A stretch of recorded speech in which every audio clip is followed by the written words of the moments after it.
આજે છે ને મને આ બચ્ચાઓને બટાકાની વેફર ખાવાનું બહુ મન થયા કરે, એટલે પેરી પેરી મસાલો બનાવવાનું મન થઈ ગયું.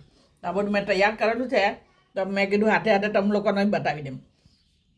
આ છે જિંજર પાવડર, આ છે સાદું નિમક, આ છે કાળું નિમક, આ છે ચીલી ફ્લેક્સ, આ છે પપરિકા મરચું, આ છે સુગર 1 ચમચી નલ્લી ટીસ્પૂન હે, આ નલ્લી ટીસ્પૂન મરીનો પાવડર, આ છે ઓનિયન પાવડર, આ છે ગાર્લિક પાવડર, આ છે લીંબુના ફૂલ ને આ છે તજનો પાવડર.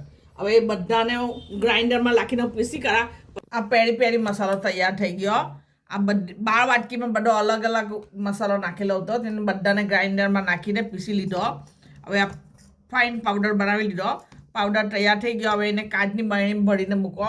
પછી એને પરાઠા પર નાખીને ખાઓ, પીઝા પર ખાઓ, પાસ્તા પર ખાઓ, ચિપ્સ પર નાખીને ખાઓ, ગમે તેના પર નાખો, ટેસ્ટ બહુ સારો આવે.